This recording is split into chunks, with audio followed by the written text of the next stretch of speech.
Le damos la bienvenida al pastor Pablo Armero y el placer que nos da de tenerle con nosotros para escuchar la palabra de Dios. Pablo, eh, es todo suyo este tiempo que resta. Muchas gracias por estar con nosotros. Es un placer para mí poder estar con vosotros. Cuando el pastor me llamó, no tuve ningún problema en poder estar hoy y el sábado próximo. Así que quiero mandaros un fuerte abrazo, permitirme enviar un saludo corporativo al pastor Martín. Rafa, un fuerte abrazo para ti, para tu esposa y a todos vosotros. ¿eh? Vamos a entrar en un tema de reflexión. Es la forma preferida que yo tengo de acercarme a la Biblia. Y me gustaría plantear un poco ¿m? La idea de dónde buscar la sabiduría. Hay varias propuestas, lógicamente, históricas sobre el tema, pero nosotros nos vamos a centrar en el libro de Job, que los que nos gusta el Antiguo Testamento, nos hemos dedicado a ello y tal, y son las clases que yo he dado, encontré una joya que compartí con mis alumnos entonces y que me gustaría compartir con vosotros en esta mañana. La sabiduría es un término que aparece en bastantes libros de la primera gran parte de la Biblia y se puede traducir por ser sabio, docto, aprender, ser sensato o juicioso. Tal vez la que más pudiésemos necesitar nosotros de esta definición es ser juicioso en un mundo como el que vivimos. Deuteronomio 29-28, todos lo conocéis, lo oculto del Señor nuestro Dios, lo revelado es nuestro y de nuestros hijos para siempre. Este texto distingue dos planos fundamentales. Lo oculto para el ser humano le pertenece a Dios y lo revelado nos pertenece a nosotros. Con lo cual, los que creemos en la inspiración de la Biblia, sabemos que ni sobra ni falta nada en los libros inspirados. Por lo tanto, si hablamos de sabiduría, tenemos que irnos a lo que la Biblia aporta sobre ello. Dios revela y Dios inspira su conocimiento al ser humano. Busca a través de su pensamiento, y hablo a la humanidad, lo que no puede explicar. Y ahí es donde aparece la filosofía. Pero la filosofía, mis hermanos, es opuesta a la revelación, aunque nos movamos todos en ese aspecto.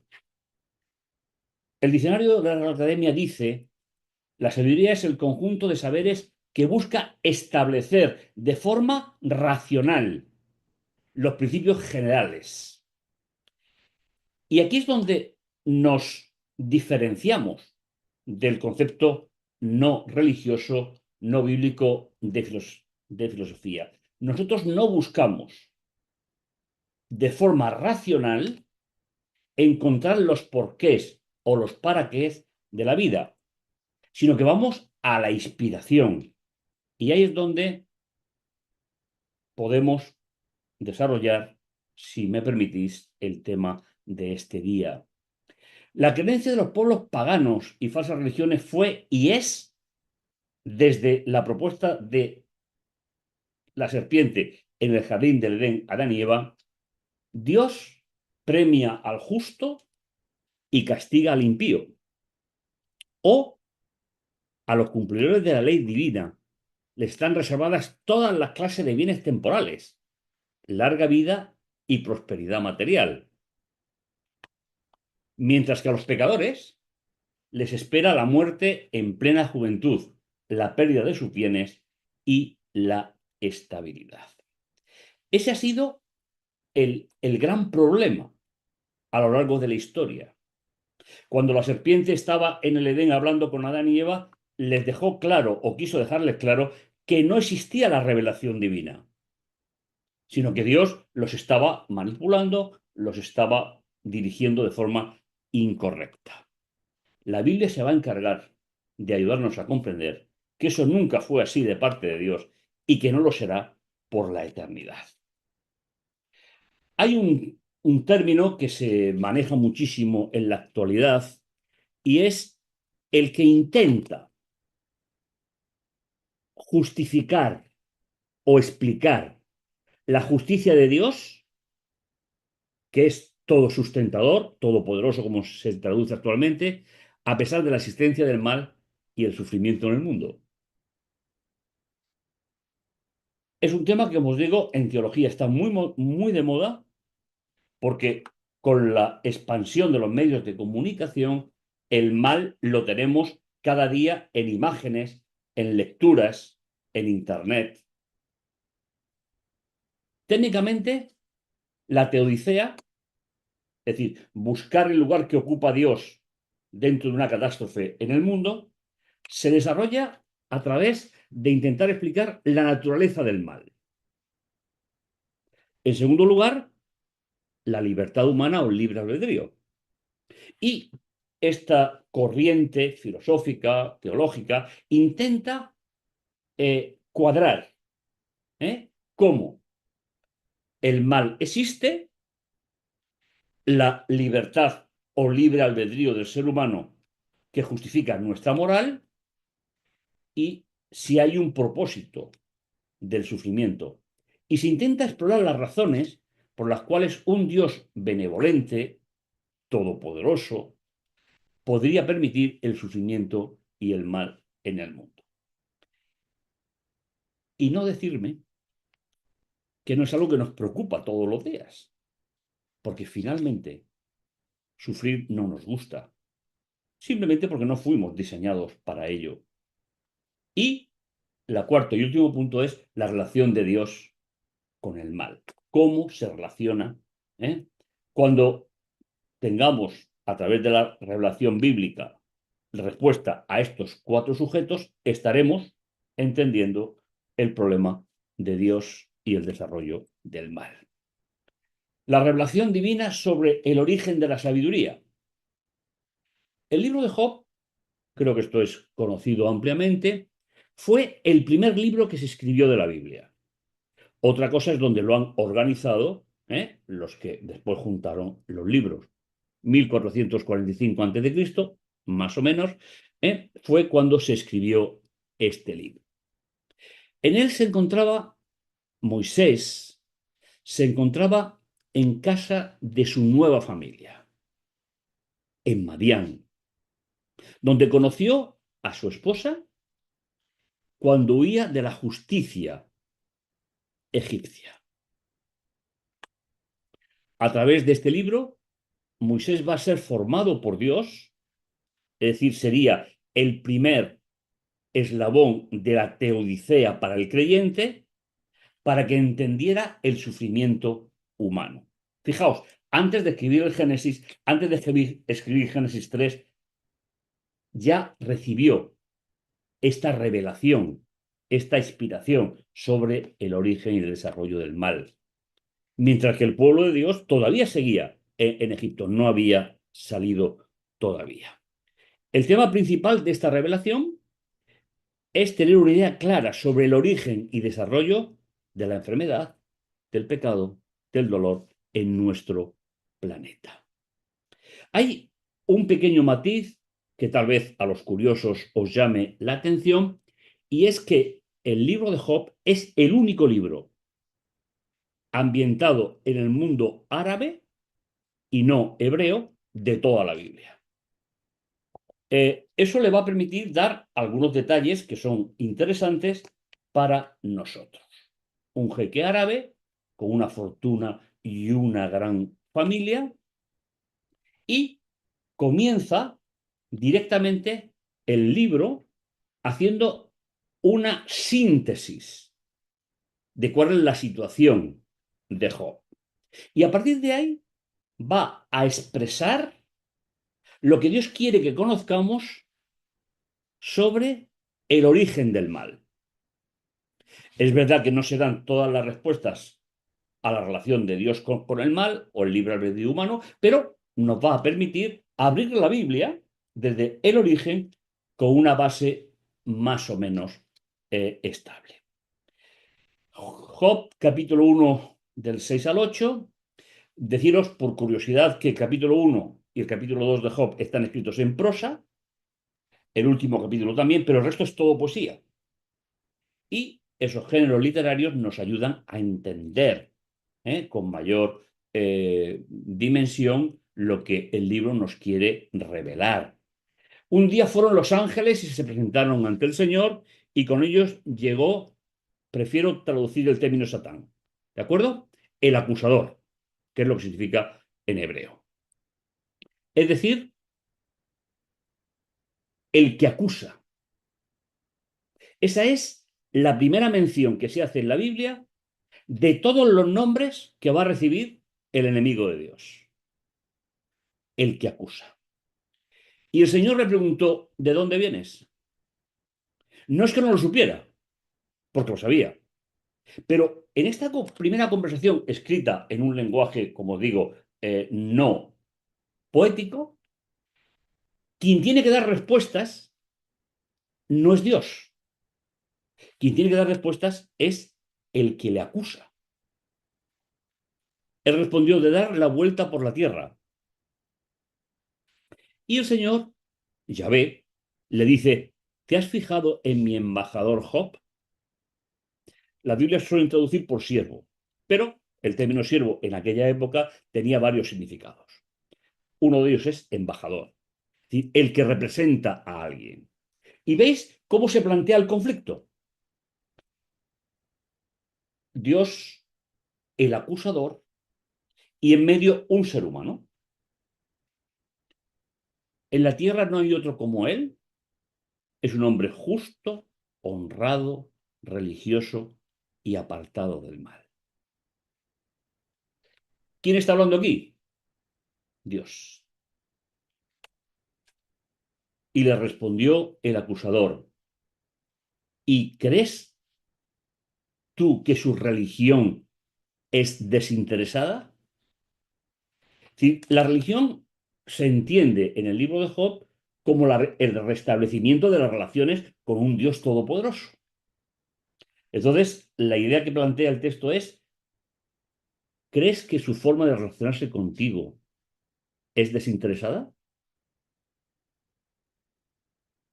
Si tú mismo lo has cercado y protegido a él, a su hogar, a todo lo suyo, has bendecido sus trabajos, sus rebaños se ensanchan por el país, pero tócalo y daña sus posesiones, y te apuesto que te maldecirá en tu cara.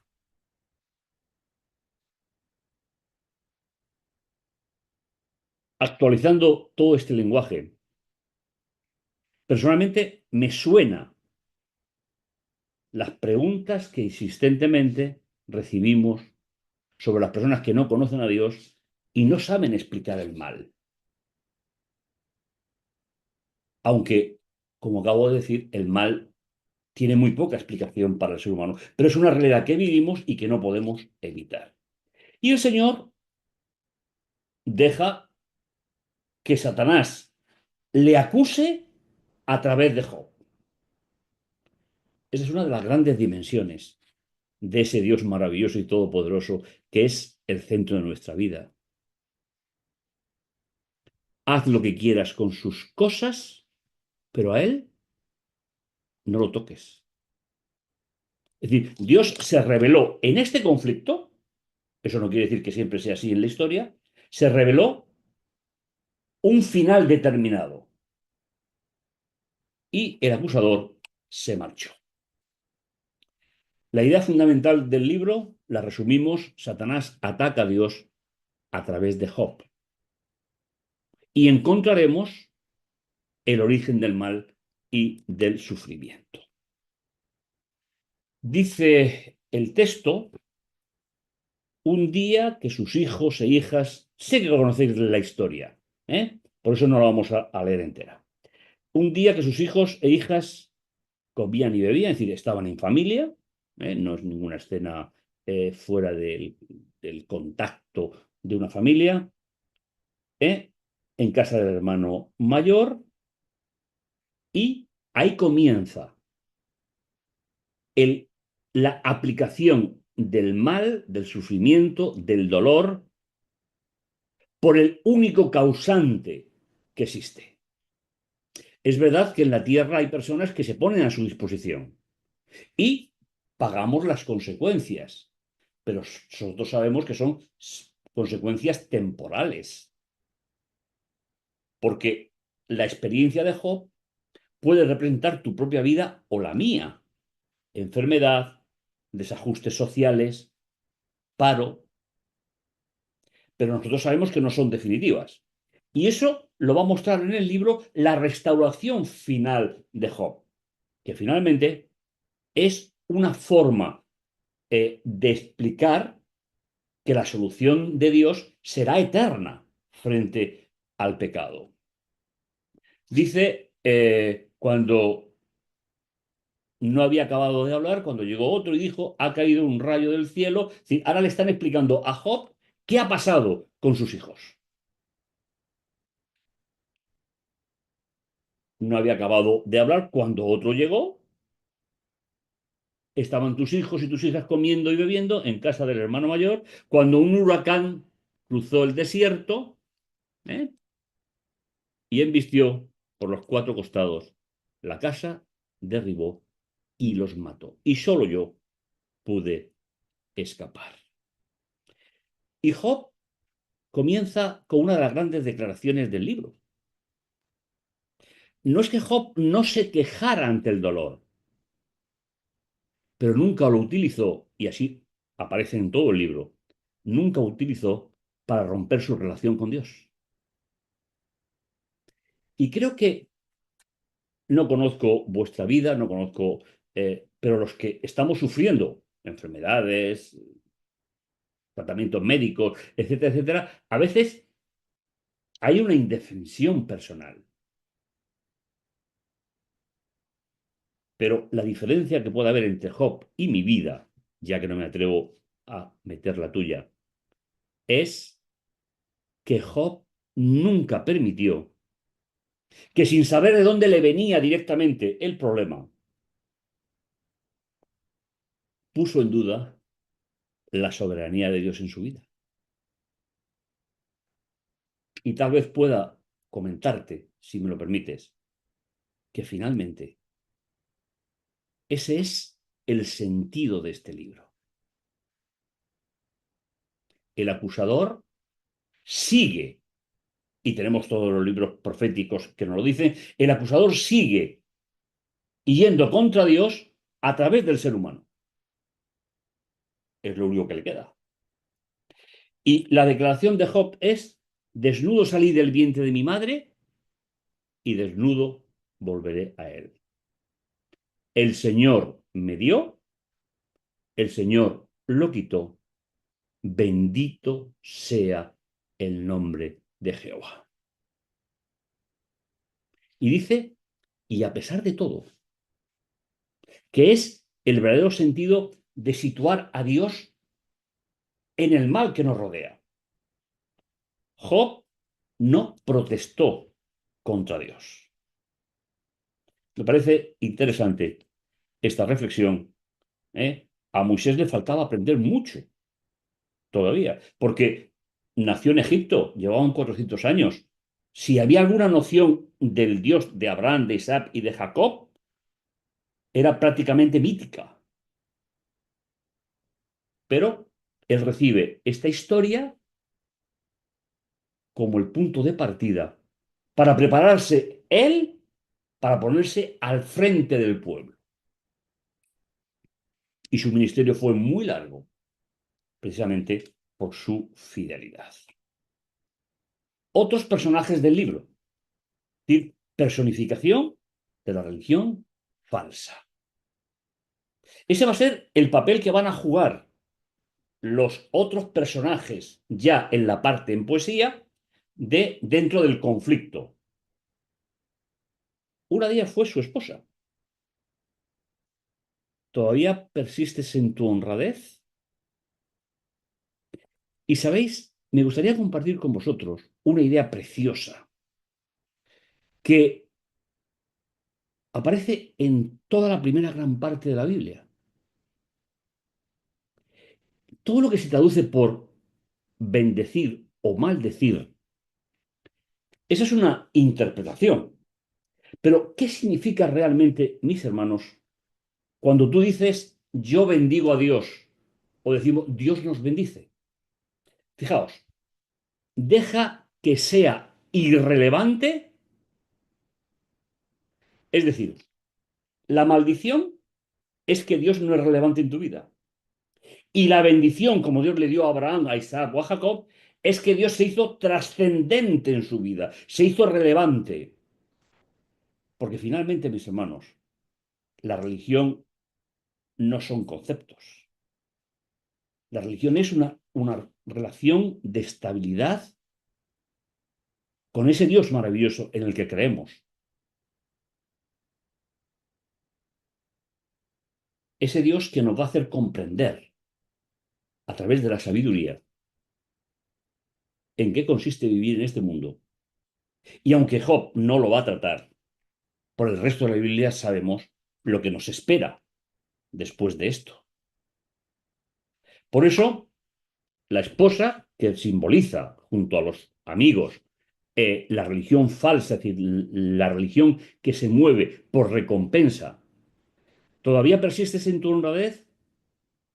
Deja que sea irrelevante Dios y muérete. Es decir, deja de tener interés en Dios. Los tres amigos, por llamarle de alguna manera, alguien me dijo en una ocasión, pues para tener amigos como Job, mejor no. Bueno, pues me pareció amable.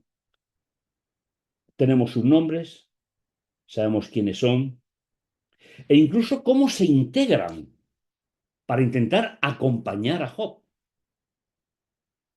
Nos lo dice cuando lo vieron a distancia, no lo reconocían y se pusieron a llorar. Es decir, ya estamos en la parte en la cual afloran los sentimientos entre una religión falsa y una religión verdadera. Se rasgaron el manto, símbolo de duelo en la cabeza, echaron el polvo sobre su cabeza igualmente y hacia el cielo y se quedaron con él sentado. 7 días con sus 7 noches, sin decir ninguna palabra, al ver lo atroz del sufrimiento de Job.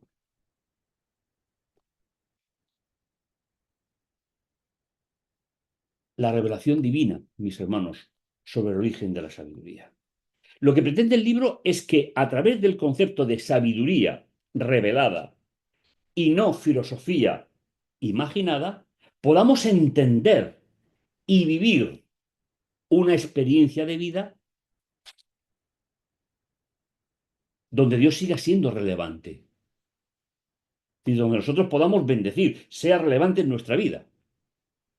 Y fijaos, el capítulo 28 de Job es el centro del libro, desde el punto de vista estructural, ya que tiene 40 y tantos capítulos.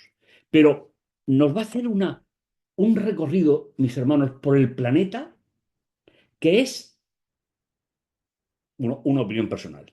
Es uno de los mejores textos escritos en la Biblia sobre esa sabiduría. Y fijaos, dice, tiene la plata fundición, el oro un lugar para refinarlo, el hierro se extrae de la tierra, uno funde la piedra y sale el cobre, el bronce, es una palabra que no se sabe muy bien todavía. Y fijaos, nos pone la experiencia de un minero.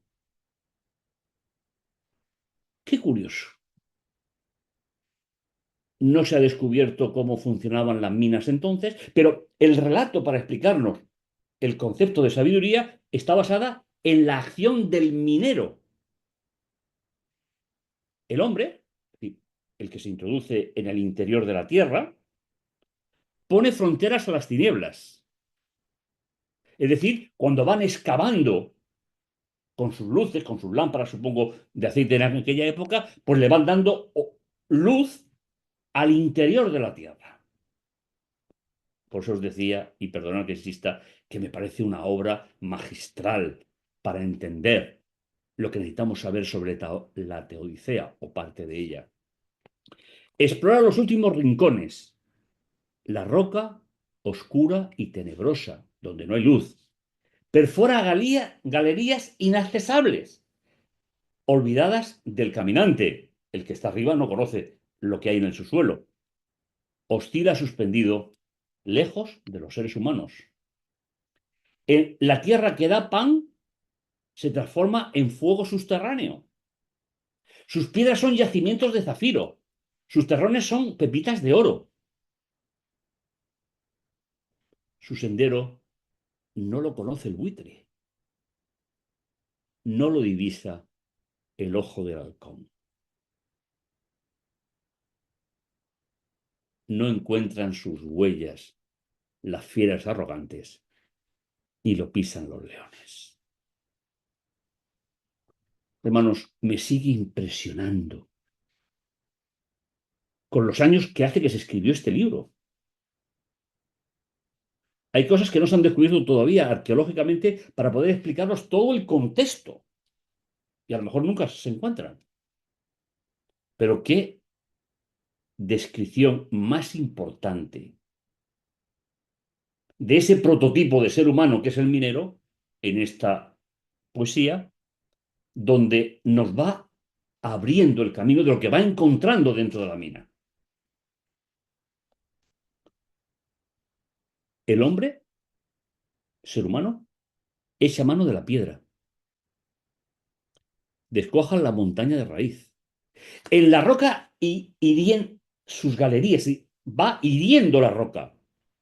Atento la mirada a todo lo precioso.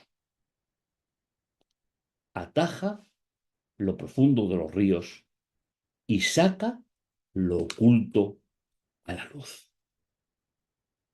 Son todas esas piedras preciosas, todos esos materiales preciosos que nos ha hablado en los versículos anteriores. Y fijaos, la segunda parte del capítulo 28. Pero, ¿sabéis? Esta preposición es muy enfática. Pero no me has dicho nada. Qué interesante. Pero la sabiduría, ¿de dónde se saca?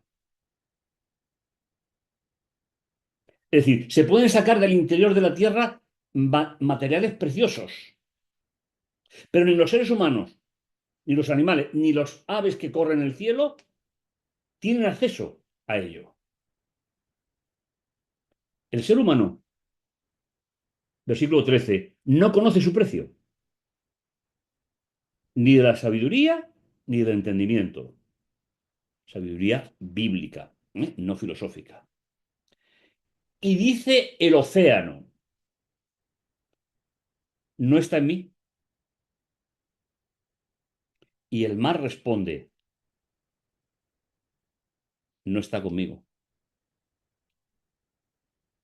No se da a cambio de oro, ni le pesa plata como precio. Es decir, todo eso que nos ha dicho en la primera parte, en la primera parte del verso, que es lo que el ser humano puede encontrar como más precioso, no es un valor para alcanzar la sabiduría divina. En la Biblia aparecen varios seres humanos que se les llama sabios, como fue Salomón, como fue Daniel y como fueron algunos otros a lo largo de la historia bíblica.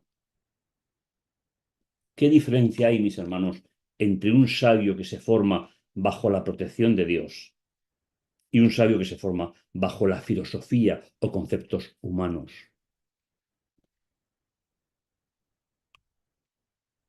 no se paga con el oro refinado, con ónices preciosos o zafiros. No lo igualan el oro ni el vidrio, ni se paga con vasos de oro. ¿Veis? ¿Veis, hermanos? Es todo lo que el ser humano puede hacer. Se describe a los que trabajan los metales cuando son rescatados de la mina y se describe lo que el ser humano le da importancia sobre la superficie de la Tierra de lo que se ha encontrado debajo. Una parábola muy bonita. La adquisición cuesta más que las perlas. Estamos intentando responder a las dos preguntas. ¿Dónde se saca la sabiduría? ¿Dónde está el yacimiento del entendimiento? No la iguala ni el topacio de Etiopía, sería famoso en la época, y se compara con el oro más refinado al fuego. Y vuelve a preguntar, para cerrar esta exposición, ¿eh? Tiene sus tres partes y ahora nos va a dar, mis queridos hermanos, nos va a dar la clave que tal vez hoy pudiésemos meditar en el origen, cómo nos lleva a nosotros y cómo podemos adquirirla. ¿No os parece, hermanos, que la gran necesidad del mundo es de creyentes sabios? Que sepamos atender, como no hicieron los amigos de Job o incluso su esposa, ante la situación que estaba viviendo el patriarca. Por eso la última parte dice, ¿de dónde se saca la sabiduría? ¿Dónde está el yacimiento del entendimiento? Y vuelve a los elementos de la primera parte. Se oculta a los ojos de las fieras y se esconde de las aves del cielo.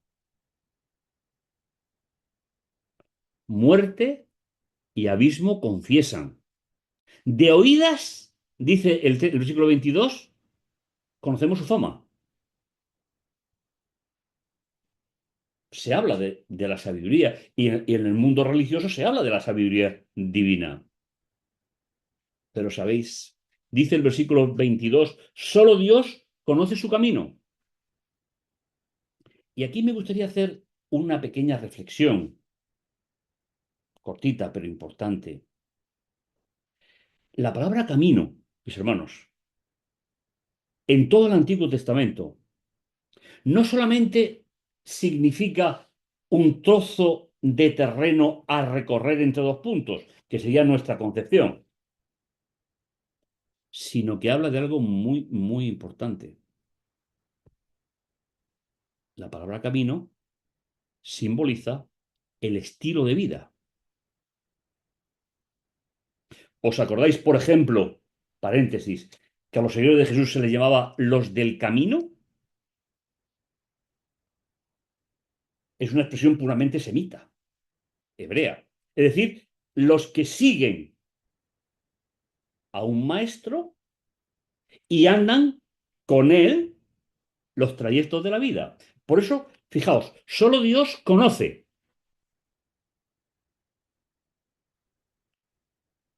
el desarrollo de la filosofía, perdón, el desarrollo de la sabiduría. Él conoce su yacimiento, pues él contempla los límites del universo y ve cuánto hay bajo el cielo. ¿Sabéis? Dios no nos dice o no nos recomienda que busquemos en el subsuelo de nuestra vida cómo conducir nuestra existencia.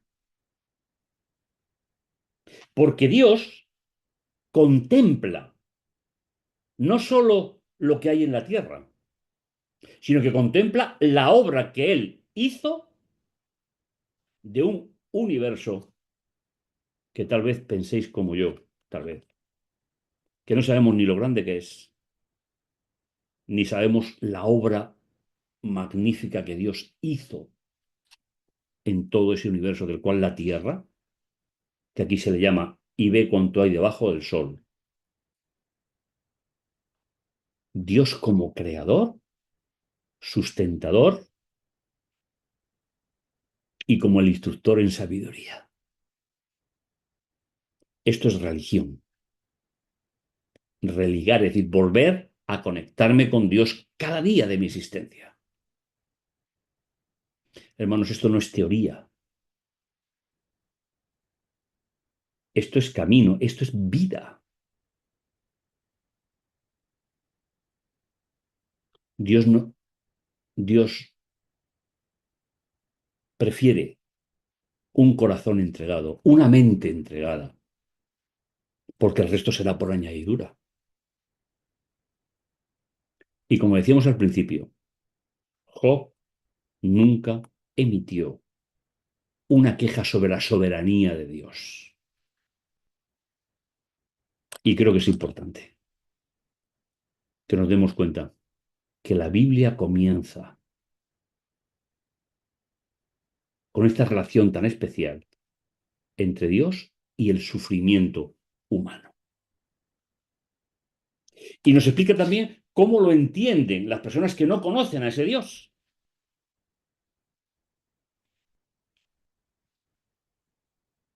Cuando señaló su peso al viento y definió la medida de las aguas. ¿Estamos hablando de qué? De la creación, el Dios creador. Cuando impuso su código a la lluvia y su ruta el relámpago al trueno. Entonces lo vio, es decir, la vio, la calculó, la escrutó y la asentó. Fijaos el versículo 27. Cuatro acciones que Dios hace con respecto a la sabiduría, al conocimiento. La vio, la calculó, la escrutó y le dio un lugar en lo que hay debajo del sol.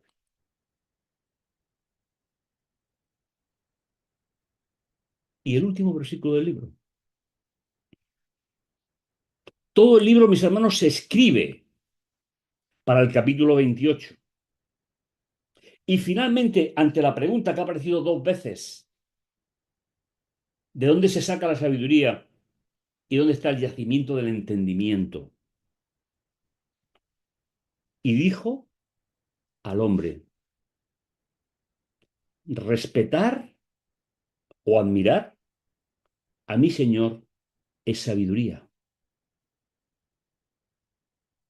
Adonai, mi Señor. Yo sé que todas vuestras versiones, pues están todas así, dice temer a Dios. Y hemos tenido que darle un sentido de temor respetuoso, pero sabéis, eso es muy medieval.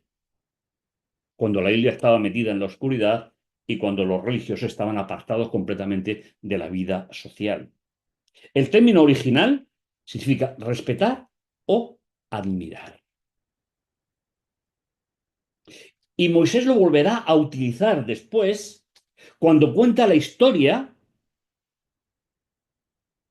de aquellas mujeres que guardaron a los niños de la amenaza del faraón. Dice, por admirar a Dios, preservaron la vida de los niños. Lo volverá a utilizar justamente al principio del libro del Éxodo. Por lo tanto, mis hermanos, la primera gran aproximación que tenemos que hacer a nuestro caminar junto a Dios es admirar lo que producirá respeto a un Señor que es tuyo. No es compartido. Porque podía haber recogido muchos términos. Dios tiene muchos nombres en la primera gran parte de la Biblia. Pero Adonai, que seguro que os suena, significa mi Señor. Y eso es sabiduría. ¿No os parece original?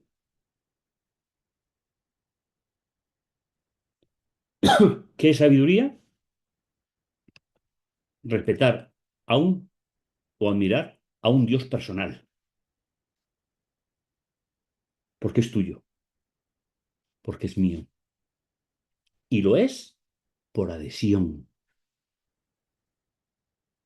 Esto no supieron explicarlo los amigos de Job, que como hemos dicho, representan esos conceptos falsos de realidad religiosa. Y termina, apartarse del mal es entendimiento.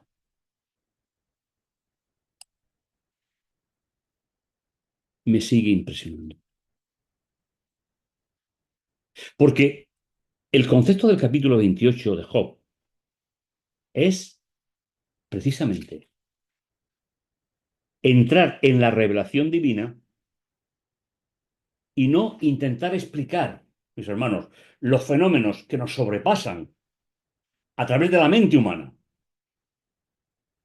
Mis hermanos, si el ser humano es el problema, ¿cómo va a ser la solución? Creo que es importante que reflexionemos en esta importantísima idea.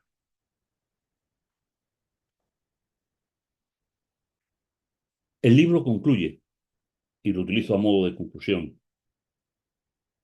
Job, el creyente, el que camina junto a Dios, sus hijos y patrimonio, el pretexto de Satanás para ir contra Dios, es decir, la enfermedad, la muerte, el sufrimiento, sigue siendo el pretexto del enemigo de Dios, no para ir contra ti ni contra mí. Nosotros somos víctimas necesarias para ir contra Dios. Su esposa y sus amigos representan el sentido de la religión falsa, que está basada en conceptos filosóficos. El acusador, el creador y diseñador de toda enfermedad, de toda injusticia. Yo te voy a invitar en esta mañana a que saques a Dios de la ecuación del dolor y del sufrimiento.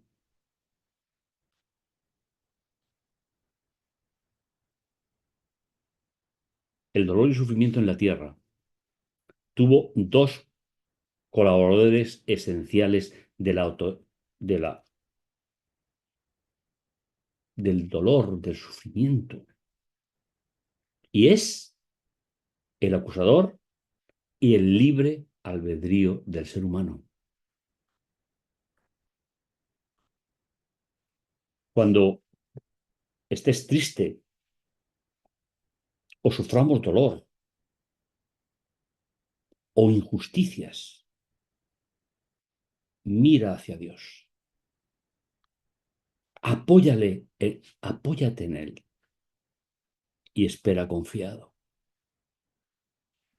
Mis hermanos, yo no tengo mejor mensaje que este. Y no quiero deciros que en momentos de dificultad no me cueste trabajo aplicarlo, pero es que yo no soy un ejemplo, yo soy el problema.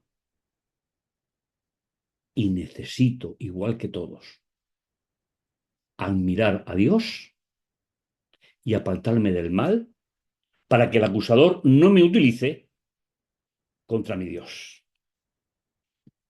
Ese es, mis hermanos, lo que en esta mañana podemos comprender de un capítulo donde Moisés recibió una revelación preciosa.